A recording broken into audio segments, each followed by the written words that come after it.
Let me ask you guys about some of the particulars and some of the things you talked about. How about background checks? How do you guys feel about that?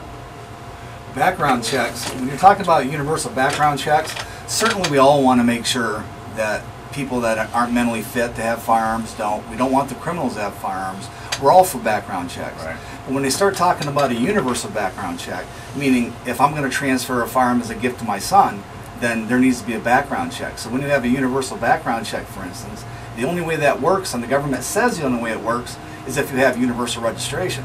And history has shown universal background checks with universal registration, equals sometime down the road to universal confiscation. And that's why background checks make me nervous, only in the fact when they talk about registering our firearms. Now, to Connecticut and the people in New Jersey, registration is kind of a way of life.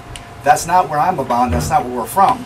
Went into the Hoffman's gun store, and I see a sign above ammunition that says you got to have a pistol permit to buy ammunition.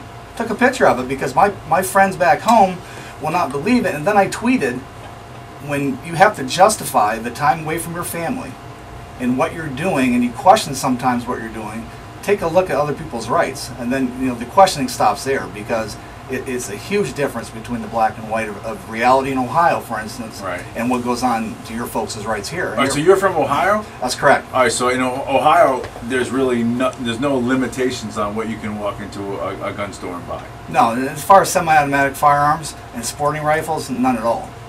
What's the rate as far as as far as gun violence in Ohio right now? Universally, nationally, statistically speaking, it's once every 13 seconds somebody uses a firearm in self-defense. Okay. We instituted concealed carry in Ohio 10 years ago. We had a 10-year anniversary. Violent crime and crime overall went down 27%. And that's the same way in Illinois. I just met with the president of the Illinois Rifle and Pistol Club. When they announced that they had the legislation for concealed carry in Illinois, crime went down 20%. When they actually issued their first permit, it went down another 26%. So more guns does equal more crime or less crime. And I always tell my daughter, I look at her and she's 6'6", 275. That's the way I want her to feel. Right. But she's not going to feel that way unless she has the ability to protect herself. And it goes right in it's campaign season, and so what do we hear about? There's a war on women. We know the real war on women. It's a war on your constitutional rights and their ability to protect themselves. All right, so if you guys had free reign, like I could let you set it up as far as any way that you wanted to set it up, how would you set up